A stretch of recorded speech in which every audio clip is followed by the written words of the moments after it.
What's going on, guys? Right Bomby Teacher in the house, and I'm here with the GPL week number 4 Power Rankings. We are back. It's a bit later than normal, but you know what? With all the coronavirus going on, I do want to shout out everybody for actually being able to play their matches by the extended deadline. It does definitely help us out a lot as well. But yeah, a quick shout out for that, of course. But I do not do these Power Rankings videos alone. I am joined by my, of course, esteemed co-host, Dinistrio. How you doing, man? Howdy doody people, and just to brush on that, again, thank you very much to everyone who is participating during this tough time. I hope you're all doing well. Yeah, exactly. So, of course, if you haven't seen our power ranking videos before, where have you been? Get back watching them. They are definitely a lot of fun and entertainment. Our power rankings are always based on win-loss as a primary factor, differential as a tiebreaker. This week, there's not so many tiebreakers. In fact, there's now a lot of differences creeping in. We're at the halfway point in the season now, so we got some front runners and some people falling behind. There is one instance where there is a tie, and we'll talk about that difference when we get to it. So, coming in at number 16, I'm feeling like a broken record by saying this now. It's Krampus down here again. Still unbeaten, or still winless in the GPL rather. That differential is creeping up pretty high. On the wrong end of the spectrum, I think it's fair to say. I feel like this is one of those matches where I'm kind of getting worried for Krampus, and I've said this before in calls, and I'll say it here as well. I feel like the one thing that Krampus is missing is how to manage his resources. If he can manage his resources better, I think he will get his first win. It's just unfortunate that he's having to take on some of the stronger players in our conference now, and he's kind of getting punished for it. Yeah, he's definitely.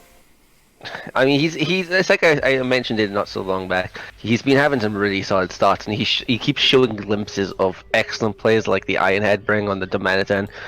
Excellent. Some of the predicts he made, and again, like it turned out to be a 25-turn match. Again, not maybe as long as most matches, say your matches, for example.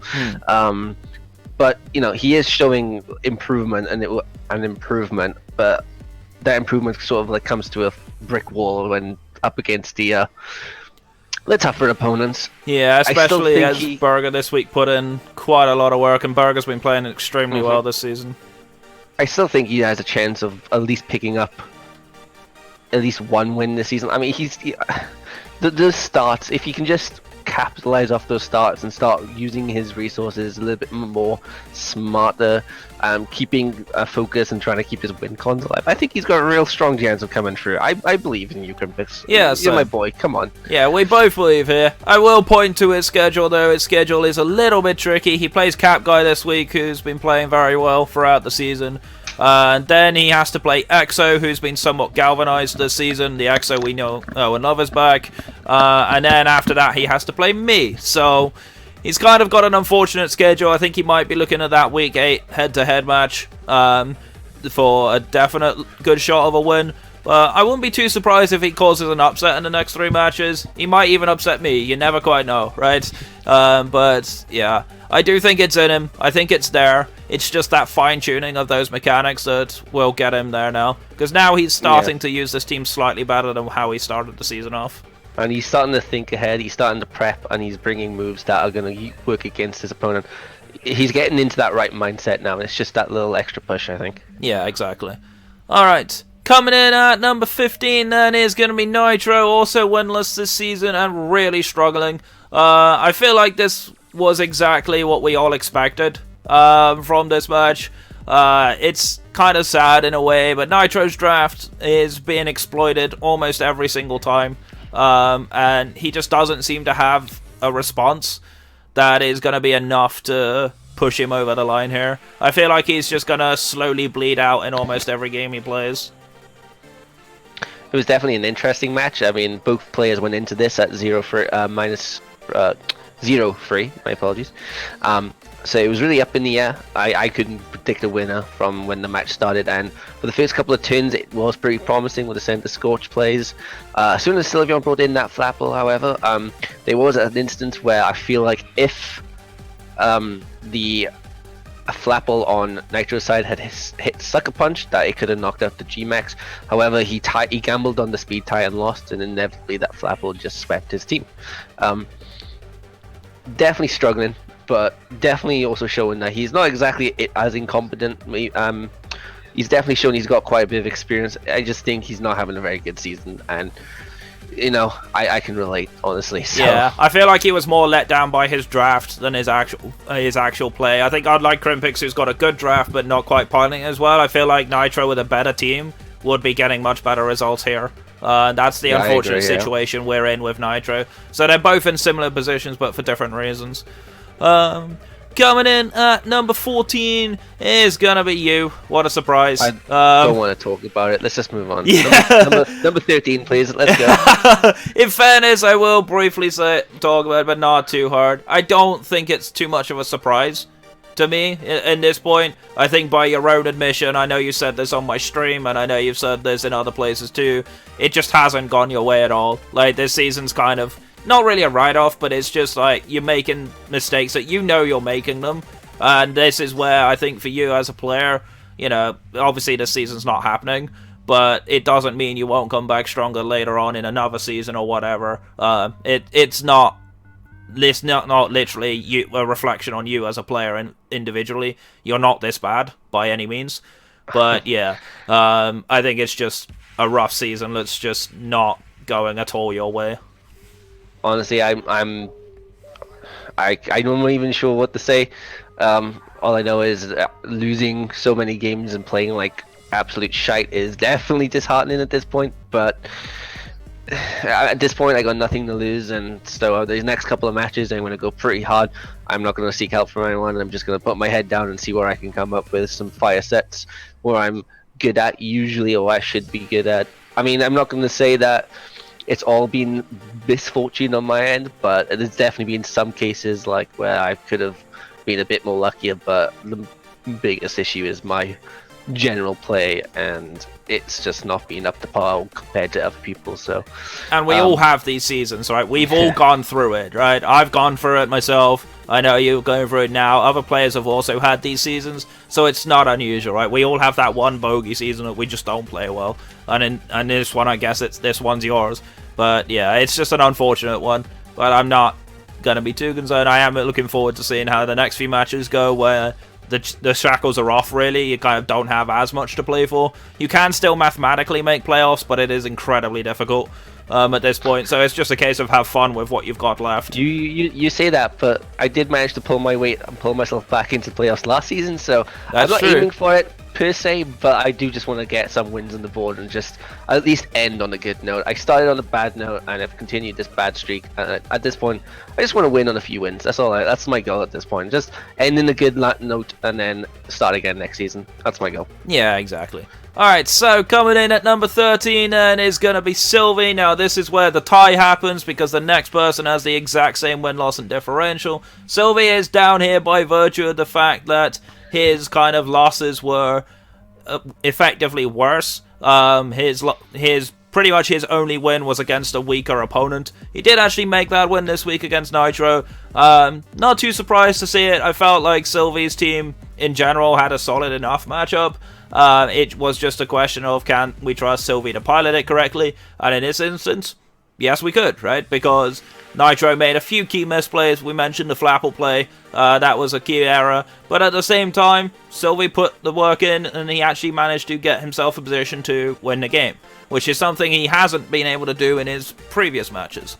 So in a way, this is a nice improvement, but this was against a perceived weaker opponent, so we'll have to see what he can do in the coming weeks. He actually plays Transyl this week, so that's going to be a rough one. He's not going to be able to get away with anything in this one, so he can't be Mr. Setup Fodder this game if he wants to get anything there. Just saying. Then he plays DJ, and let's see. Then he plays Cool in week 7, so that's another match he should be targeting as a win. So his next two matches may be tough. He's got to be literally at his best and probably even better than what we've seen so far to get anything out of those games. But yeah, I think there is potential there. I'm not gonna say anything that there is no potential, because there's always potential for upsets in Pokemon. That's just how the game is. But you know, the Sylvie rule still exists for a reason, right? Going back on this match, I can't say it was all suddenly skill on Sylveon's part. In the very beginning, I do distinctly remember a very crucial burn miss from Will-O-Wisp, like from the Corkle, which led to Lucario crit, killing Corkle, which I didn't think the crit really matters in that scenario, but the burn definitely did.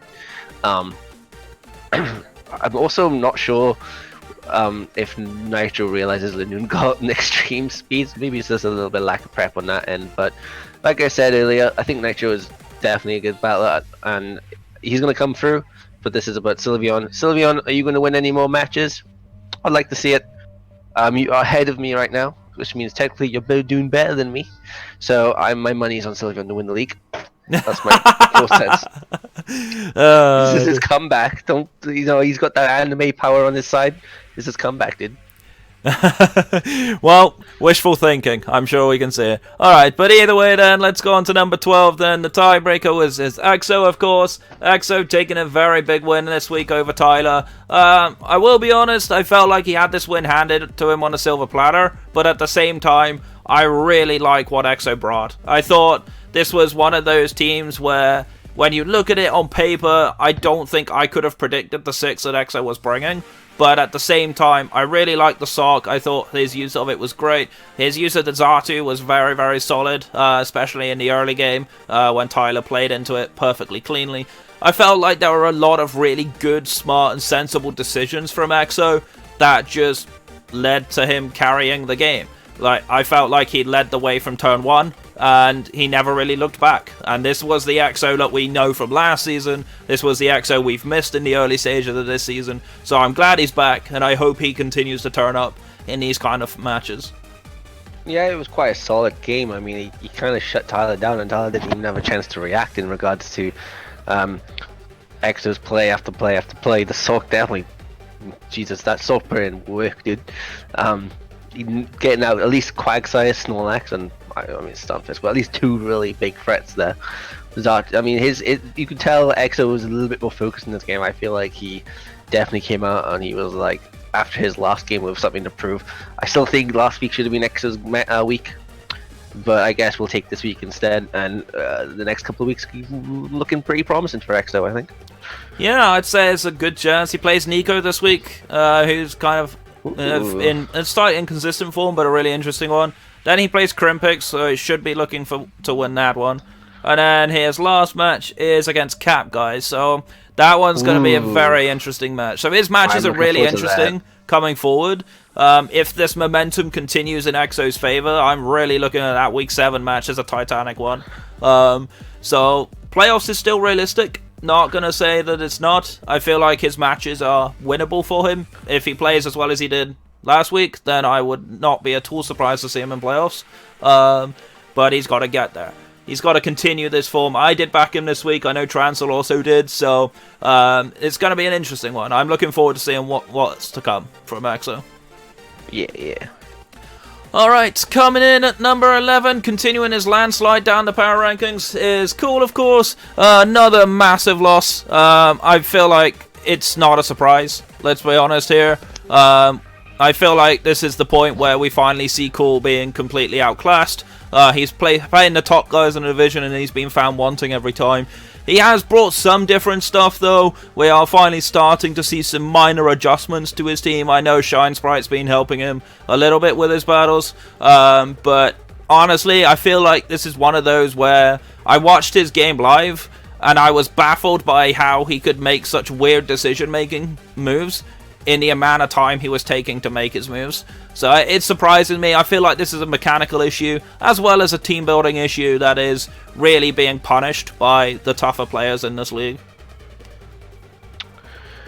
Not gonna lie, I don't have too many memories from this game. However, that Cinderace, I believe, was carrying Assault Vest. Was it this week that he was Assault Vest? I think it was sure AV, yeah. Which really messed with Cool. I think he also said, I think I talked to him about the match, I think yesterday. He said he made some miscalcs on the Alcremie when versing Cinderace. I think he miscalculated the damage and calculated it as non-Gigantamax, I think he said. Don't quote me on that because I don't actually particularly remember. But yeah, definitely getting outshined in that regard. And now that he's up against the stronger players, he is starting to show cracks. Also, since he's changed his team, he hasn't really found too much success, and even less success when he hasn't brought Halucha. So I think he kind of maybe needs to stick to the Halucha strat at this point. Maybe at least attempt to bring it in, because at that point I feel like it's its strongest win con. Creamy, Venusaur, and Ninetales, I don't, especially the Ninetales and Venusaur core, they're strong together, but they're not quite game-winning worthy, if you know what I mean. Yeah. Wishy-Washy is neat and has been neat, but it's kind of becoming a bit of a cliche at this point. Like, it was pretty surprising and pretty strong in the first 2 weeks, but now it's starting to fall off. See, the problem is he's not using Wishy-Washy correctly in many respects. Wishy-Washy, known for its decent stats outside of speed, it is more known as a Trick Room setter. I haven't seen any evidence of Trick Room from Cool at all, so it's kind of like he's not using the tools at his disposal in the ways that you would hope to see it. And this is where the problem is coming in. I want to see something different. I want to see a lot more. And I actually want to see these decisions being made correctly, right? People criticize me for being a slow player, but how often do you see me make, like, really bad decisions? Not as much, right? It happens, but nowhere near as much. And this is where you're looking at that kind of playstyle, and you're kind of thinking, okay, I think more needs to be done here. And this comes with experience, right? Cool's not an experienced competitive battler in comparison to some of these players, so it does come with time. But unfortunately, in a league like this, in a regular season with only 8 weeks, you haven't got a lot of time once you start being outclassed. So it's a tough one. I wouldn't be surprised to see a continuous landslide down. He plays DJ this week, which is another brutal game. So that match has actually already gone ahead at the time we're recording this video, but I'm not going to super spoil it here.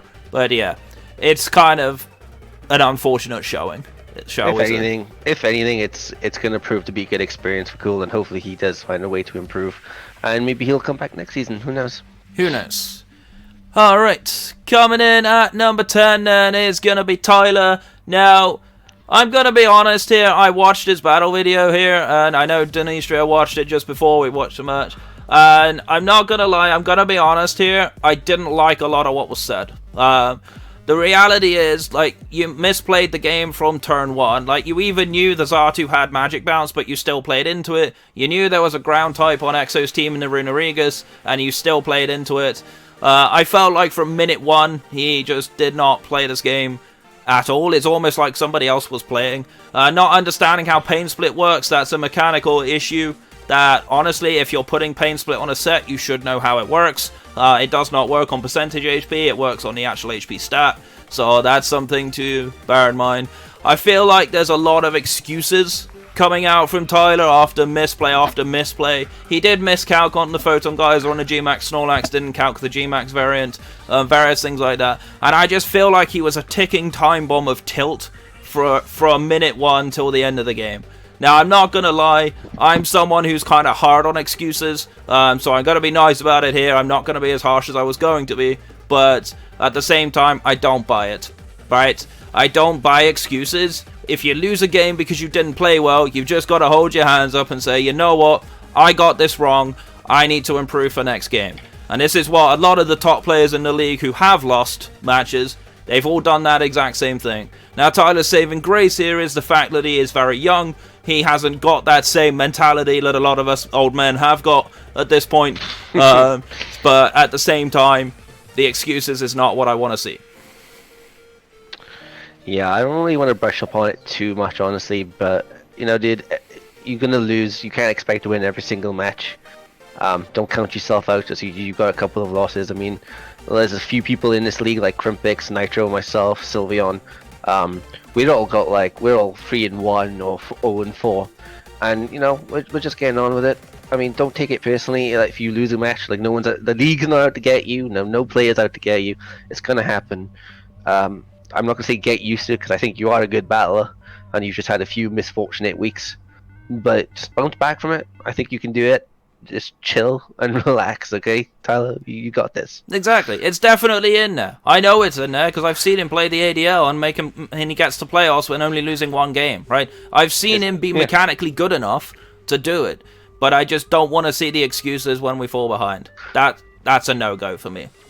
That's all I'm going to say. Alright, Coming in at number 9 is going to be Cap Guy and Goshi. Now, this match had quite a little bit of talk about it afterwards. I know I talked with these guys after the game.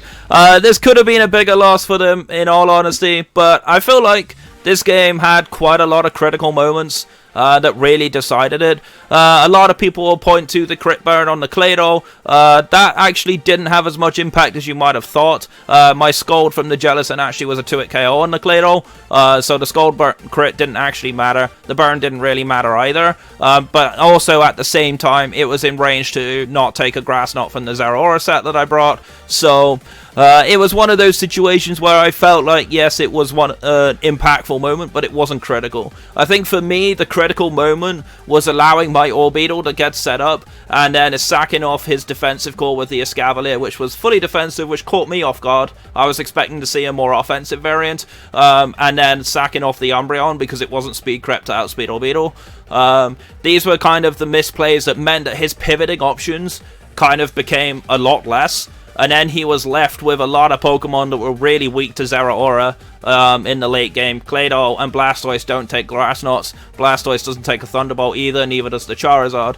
And then there's the Rotom Wash, which was a very unfortunate instant. Their set was actually really, really interesting, but they unfortunately had 3 status moves and only Volt Switch. I didn't know that until after the game, but they tricked my Goodra, which was Assault Vested, so they only had Volt Switch left on it. Definitely an unfortunate situation for them. That was a play that I don't think they could have ever have foreseen. There was no way for them. That was just a huge stroke of unfortunate luck. I could definitely see the reason they went for the trick play. Definitely trying to kind of cause one of my offensive threats to be a lot worse. It didn't quite happen for them. I feel like this game was a very close one though. Both sides were showing quite a lot of respect in the early game. There was a lot of passive play while we were trying to jostle around for position and various things like that. Unfortunately, the axe fell on their end. I took a narrow win here. Fun little fact for you, my Rapidash actually could have killed the Rotom 1v1. I watched the battle back. I actually low-rolled a Wild Charge by 2% HP, which would have killed the Rotom had it continued. So Rapidash could have actually got the kill even without the Hydro Pump once it wasn't there. But I feel like this was a game that both sides can be happy with going forward. This doesn't ruin their season at all by any means. They're still well and truly in the playoff hunt, and their differential is actually somewhat helping them out in a rather tight group. Yeah, no, it definitely was a match that lived up to the hype. Honestly, it was a great game. I enjoyed watching it. A very long match, mind you, watching it live. But that's what you come to expect from two, relatively evenly matched sides who really want that win. I'm not going to comment too much on that crit burn of the Scold. I mean, I'm pretty sure like others may consider it to be a little bit more crucial than others. I don't really have too much of an opinion on it. I think the biggest misplays on kind of Goshi's parts were, there was a few instances right in the very beginning of the game where you were fighting for power in the tug of war. There was a few instances where that Umbreon could have probably wished back to full health, but instead they continuously switched out into Pokemon that didn't necessarily need the wish, which probably may have come into play later on. I know that it was Psych Up Umbreon, which was trying to steal your body press. My Iron Defense stats, yeah. Iron Defense, that's the one. And that would have been great, but they sent it out to die, and that was a real big misplay. I feel like at that point they were sort of backpedaling. They did bring it back a little bit with the Charizard. The Charizard definitely comes out and smashes anything it sees in front. But all in all, it was a hell of a game, and it's just great watching two, I guess in this case, 3 players going at it head to head and coming out with such a narrow win. It was a great game. Yeah, exactly. I hope you guys play each other in the playoffs now. I want a second match. I want a rematch. Yeah, same. I'm actually I'd look forward to a rematch as well. That would definitely be a very fun match to play. It would probably be hell for my head, but it would be fun for everybody else. Alright, coming in at number 8 then is going to be Nika, of course, who took a somewhat surprising win. He took advantage of Solo's somewhat unfortunate throw at the end. There was definitely some wacky sets coming out here from Nico, which really took me by surprise. Most notably that speed swap on the Bronzong. I thought that was a very unusual set. I've not seen that before. I don't remember how many Bronzong sets I've ever seen with speed swap that are not VGC sets. So that was definitely really fascinating. I kind of like that. There was a lot of back and forth between the two. Unfortunately, he did slip behind though. This was the first time I feel like the Gengar did absolutely nothing. This was probably the only week so far that Nico has not really played the Gengar well. And it kind of showed. Without the Gengar putting in the work that it normally does, I felt like Nico was struggling. But at the same time, at the end, he did a decent enough job trying to get enough done. Had Solo made one play different, which we'll talk about when we get to him, this would have been a loss for Nico, but nonetheless, it's a win. And actually, to be fair, I feel like it's a win that highlights his season. He's very much inconsistent, but definitely a threat and someone you should always be wary of when you're playing him. Watching Nico's games are always so enjoyable because you never know what's about to happen. They definitely potentially would have come down to maybe a little bit of luck on the few flinches and paralysis here and there. That Corviknight did get set up pretty early, and I'm pretty sure it had Power Trip. I think Solar said, which could have quite easily potentially have swept through Nico's team. However, due to a few unfortunate hexes here and there, Nico was able to prevail and come through. Speed swap, Bronzong, beautiful. I love it. definitely feel like he played the Conkeldurr a hell of a lot better this game too. Like using it as a win con, preserving it, bringing it in when he needed to, getting those revenge kills, just threatening out anything that he swapped or switched into. Conkeldurr definitely played a big role in this. Lantern, MVP, not gonna lie, came through.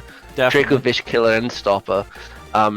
Those skull burns, man. Still, I don't particularly feel like he was ever really comfortably in the lead. I feel like it was more of an assisted win by Solo himself. But all in all, hell of a game. Loved watching it live. Keep it up to get work, dude. Yeah, exactly. He plays Exo next, so that's going to be a hype match. I'm definitely looking forward to seeing what he's got prepared for that. He did actually show me privately a Conkeldurr set that he was looking at. It's pretty spicy, so I think you might like it. But we'll see. I'm not saying. Vacuum wave. Yeah. Oh, dear. Alright.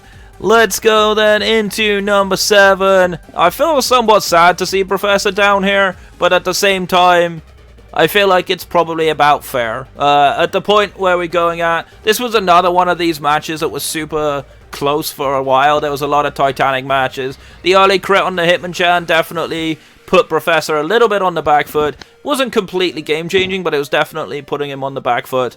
And then, eventually, after Shadow had an early lead, Professor managed to muscle his way back into the game. But unfortunately, much like me against Tyler in the first week, one call got wrong, and then threw the game. So it was pretty an unfortunate one, but at the same time, this is very much showing that Professor is not outclassed by the top guys at all. Both of his losses have been really, really close ones, which I think is showing that he's very much there or thereabouts every single time.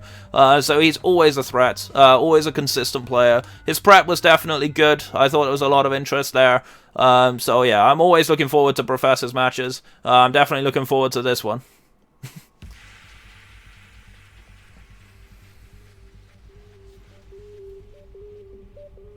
You alright, Denny? Oh, yeah. my mic was muted. No, it was definitely an interesting game. It's hard to really put. I just literally went back and looked into the battle. Turn 18. There was 5 Pokemon left alive on Professor, 6 Pokemon left on Shadow's team. There was at least 2 or 3 Pokemon with poison and paralyzed and all this because of the toxic spikes, which was a really good bring. Again, Shadow can't seem to escape those toxic spikes. But he did actually say to me and Cole earlier that he was allowing them this week. He apparently was okay with them. Not sure how much I read into that. I think that was Shadow trying to justify himself, but you know, we'll see. But it was turn 18 and it still had those Pokemon left alive, and Professor's mentality instantly drops to, I'm probably going to lose to that now. No, I mean, if you've got 5 Pokemon and he's sitting in a pretty uncomfortable position into Shadow, the tilt, you know, I get it, you know, it's Pokemon and such, and you may have some issues in regards to that, but believe in yourself, dude. You have every potential to beat everyone in this league. I think you're a great battler, and you need to start seeing it from everyone else's perspective.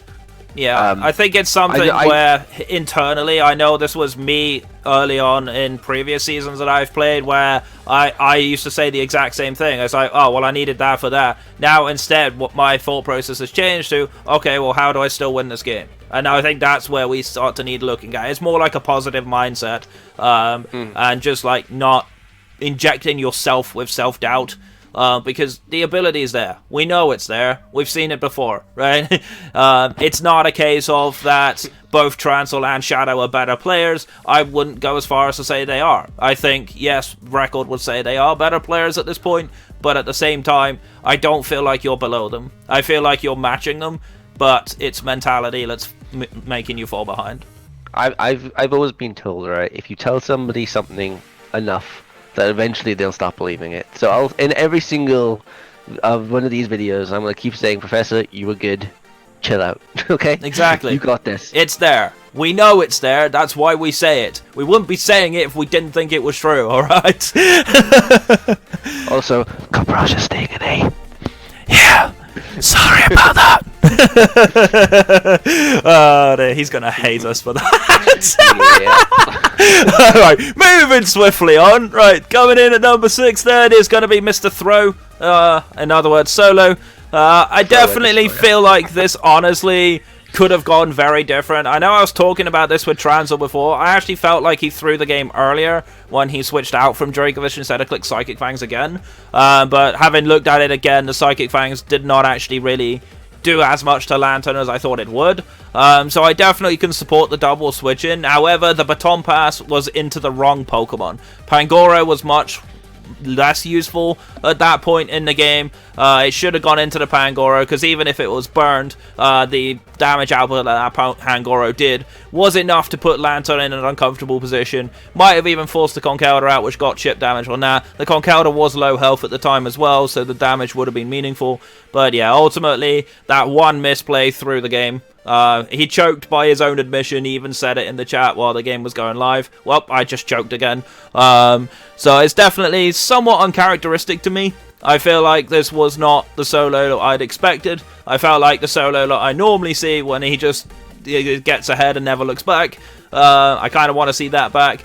He did mention in the Discord earlier, I might have misread it slightly, but he did mention that he's not quite gelled with his team yet. He's not quite completely cleaned up his team, which I did say way back when I did my post-draft analysis. I didn't feel like this was a Solo-style team, so I kind of feel like maybe it is actually more true than I thought it was. So yeah, it's definitely interesting to me, but nonetheless, I feel like this match was no harm done. He's still up there in the top sets of the group, as we expected to see him there.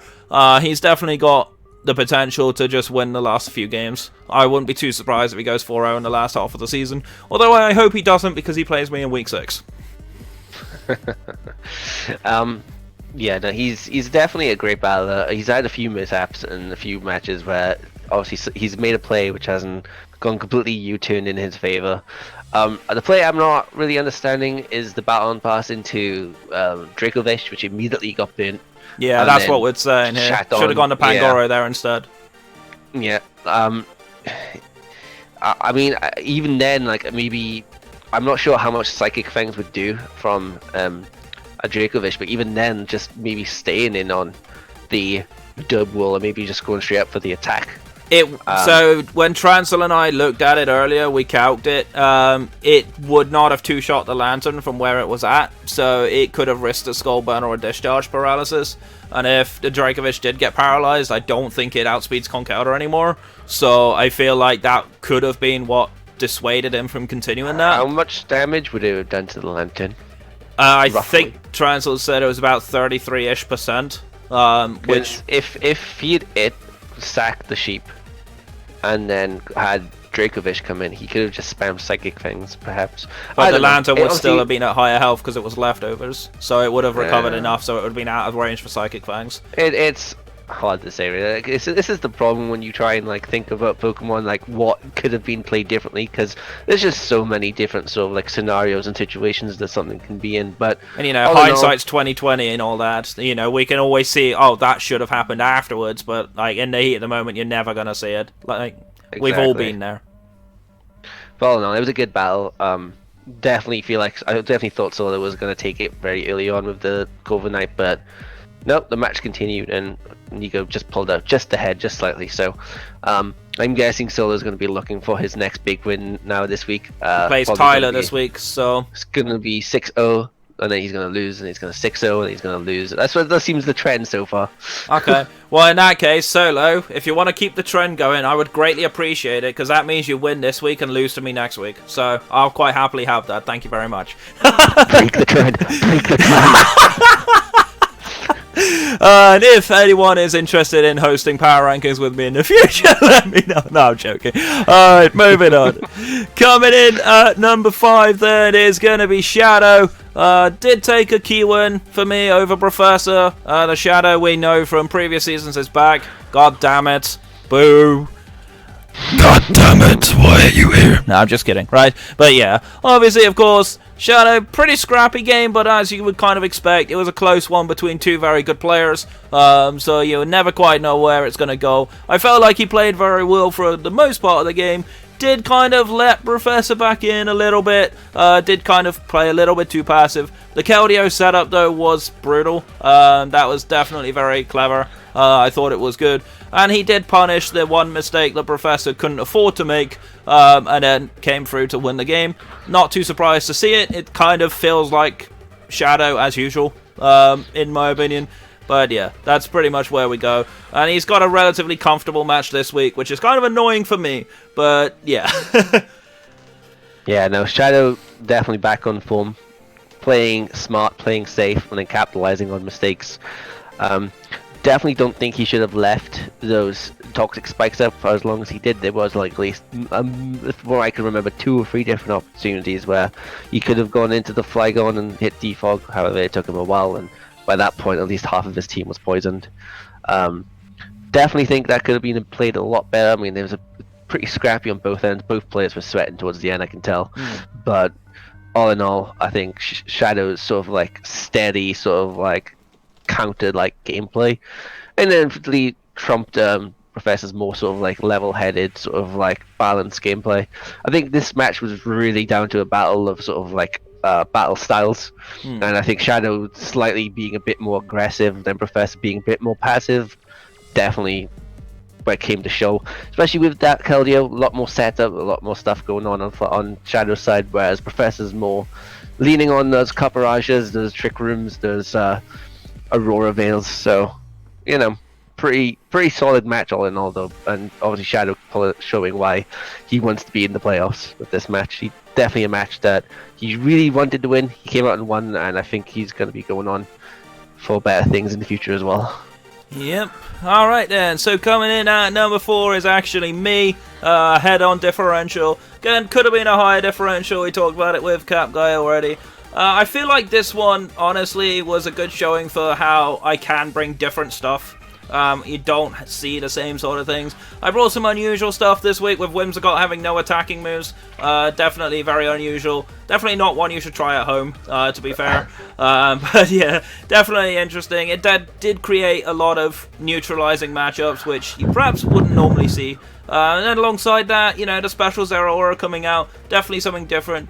I did expect Cap Guy and Goshi to bring the Combo and the Steelix. I was surprised not to see either of them come, but it made my job a lot easier. It made it possible that I could manage my Whimsicott's resources with the Subseeds and the leftovers. It definitely allowed me to keep my team relatively healthy. It allowed my Jellicent to stay relatively healthy as well, because that Escavalier was not offensive. My Jellicent could freely switch in on it, which caused it a bunch of problems. I feel like this week was a really interesting match. We both played our defensive cores somewhat differently. I felt like at the end of the day, the difference maker for me was managing my resources better. Yes, I could have had more differential out of the game if I figured out the Rotom only had Volt Switch, but, you know, the game is what it is. I did what I needed to do to get the comfortable win that I needed against a tough opponent, so that's pretty much where it goes for me. Honestly, this was a really long game. It's really hard to pinpoint a lot of the different things that could have been done better or worse. There was definitely a few plays. I really hate your Whimsicott set, I'm not gonna lie. it had no attacking moves. It also didn't have Toxic. It was just literally there for Stall, and Stall is something I really, really don't like. So, no offense to you, but didn't like that set at all. To be fair, I don't think they liked it either, but it was something that I felt like I needed. Definitely probably why the match ended up with 64 turns. The Guja and Rapidash were really good sets. The Zeraora, Snarl is very interesting. Almost got the kill on that Charizard. Spec Snarl, yeah. Didn't quite get there, which was pretty amusing to me. Yeah, it was pretty funny. I did laugh to myself internally about that. But yeah. And the Orbeetle just, again, I really want to try this mod. You make me want to try this Pokemon, honestly. I really enjoy watching the Orbeetle. Although, I am interested to see what other things it can do. Like the Iron Defense Body Press. I've seen that though twice. I'm interested to see what else it can do. It's more known for being a web setter. It gets Recover and Hypnosis, so it's more known as a bulky web setter. But I don't need webs because my team is fast as hell. So it's like it's kind of funny that I'm able to use Orbeetle in ways that you may not expect. I have a slightly different idea in mind for Orbeetle this week. It may still use some parts of what I've used before, but it's not going to be completely similar. So I do have something in mind for Orbeetle later on. The funny thing about this is I haven't bought Rhydon yet this season. It's the one Pokemon that people seem to prep for against me, and I never bring it, which is always kind of funny. So, yeah, we'll see if Rhydon makes an appearance as well. You never quite know. But you don't understand, right? You don't need sticky webs, but just do it anyway. You never know. Just make my opponents even slower. Why not? Exactly.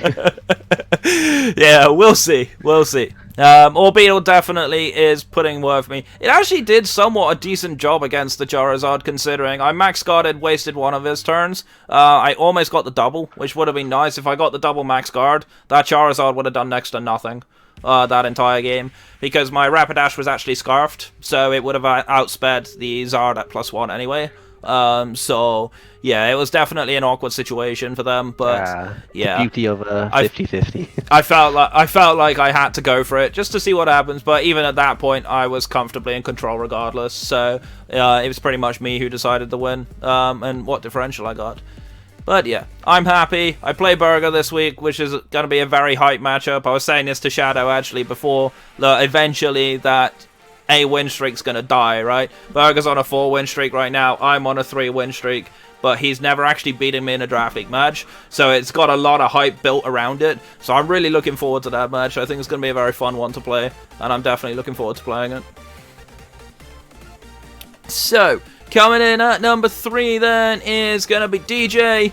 Very, very comfortable win, as you would somewhat expect from DJ at this point. I feel like this is kind of the DJ that we know. I think DJ is very, very good. I've been watching his videos a lot recently. I feel like his approach to his battles makes a lot of sense. Did make 1 or 2 minor little mishaps. Didn't realize that Ninetales got Energy Ball and kind of mindlessly sacked off his Seismitoad.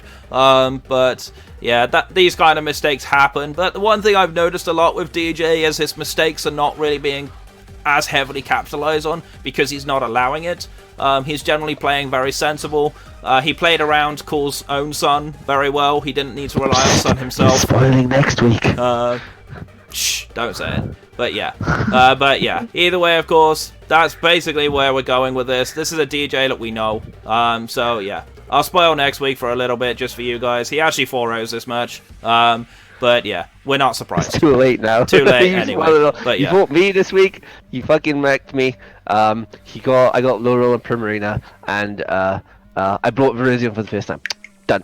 And it sucked. Right, yeah, done. Right, shut up. Moving on. You got a kill. It still sucked. Moving on. Right, it's coming in number 2 then. Undefeated still. I'm very impressed to see Berger up here. Definitely decent. One thing that is kind of funny is his differential's the exact same as mine. Which even adds more value to the match that we play.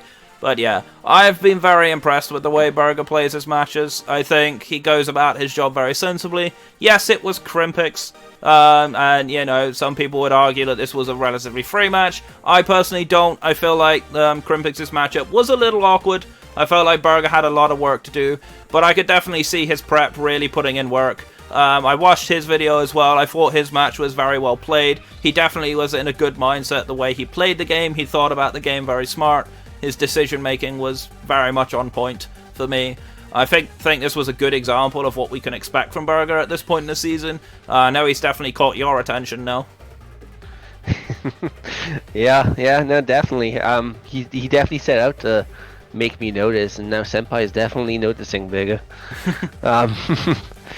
He and Transyl are the only people to go undefeated so far. So with everything that's gone on, being undefeated, you being undefeated in the draft leagues versus Berger. This match coming up is going to be a heck of a match. I'm looking forward to it. Although the last 2 weeks you've had nothing but hype matches, and I'm pretty sure it's going to continue down this streak for a little bit at this point. I do love watching two really good, strong battlers going against each other and just seeing who can come out on top. Because usually you find that the two experienced battlers is not going to be as much of a one-sided stomp. So, looking forward to this. I think this might be Berger's best chance of maybe beating you in a draft league so far. I mean, he's proven that he's definitely no pushover, and it's going to be a tough one. Oh yeah, I'm absolutely. looking forward to it. And I gotta make no bones about this. I am wary of Berger. I've always said this before. I think he's improved a lot since I've played him in the past. I think in the past he's not had as good matchups against me. This one he's got a much more aggressive team than other teams I've seen him draft. This team is very, very strong. And it definitely shows, and he's been playing it very well. So I expect a very close match. I don't know, and I'd be happy for him if he does beat me, because I think this is a great chance for him, and I want to see it happen at some point. I'm not the kind of guy that's going to be like, haha, fuck you, you can't beat me, you're shit. No, because he's not, right? But yeah, it's definitely close. I'm looking forward to it. I can't wait to see what he brings. It's going to be an exciting match nonetheless. But let's talk about number one. We mentioned him already, but god fucking damn it, Transyl, can you bloody lose for once in your life, please? Nah, in all fairness though, I felt like Transyl played this pretty much as you want to see. 6-0 in cool, not a surprise. I think we all could have potentially seen this coming. At the end of the day, this is a mechanical player versus someone who doesn't have good mechanics, and Transyl's matchup, very, very strong. No Holucha or Mimikyu, I believe, from whatchamacallit's side was a surprise to me. Not too sure why it doesn't come at the moment. I feel like his whole mantra of I'm going to do something different for doing something different sake is not working. But Transyl's just got answers for just about everything. I felt like he could have been more ballsy. He could have clicked one more gunshot on the alchemy. I think he decided he didn't want to miss, so he didn't go for it. I feel like you gotta no balls that and go for it, to be honest. It would have made the match a little bit cleaner. But I love his sets. I love the prep he brings. And he is definitely kind of annoying, I'm not gonna lie, because if I beat Berger, I may have to face him in week 8, and I would rather not, if I can avoid it. Yeah, I was actually about to say, like, if Berger stays on top, I would love to see Transyl Berger. Actually, it'd be quite a hype match, especially if those players stay undefeated. Transyl, yeah, he definitely came out and, well, I mean, you did what Transyl does best. This is a not so experienced player, so I think Transyl was pretty much the favorite to win on this, no matter what the situation was going to be. Sorry, cool, but it's Transyl at the end of the day. This boy needs to be nerfed. Okay, he's like a new release league champion. You just buff that boy so strong, and then everybody wants a piece of him. All in all, though, I've just looked at the Transyl's next 2 games. I don't see him taking a loss in the next 2 games, honestly. I think it's like Nitro and Sylveon. Sylvie this week, Nitro next week. The only 7th match is against Shadow, which is going to be a real interesting match, especially if Shadow stays in form the way he's playing. I always am going to enjoy that. Plus, I'm pretty sure Shadow wants revenge for that almost 6-0 that Transyl gave him in Season 1. So that'll be a pretty interesting one. But yeah, Transyl, kind of getting fed up of seeing you in number 1, mate. Yeah, might have to ban you, to be honest. At this point, you're too strong. You've warmed the hot seat up, Transyl. We really appreciate it. Now can we have someone else sitting on it, please? Right. All right, and that, of course, is going to wrap up our power rankings this week. Of course, thank you all so much for watching. I hope you're all staying safe. My name is Rabomi Teacher. That's Dinistrio. Yep, I'm Dinistrio, and you guys better be safe. And I look forward to seeing you next week. Yep, so we're going to get on out of it here.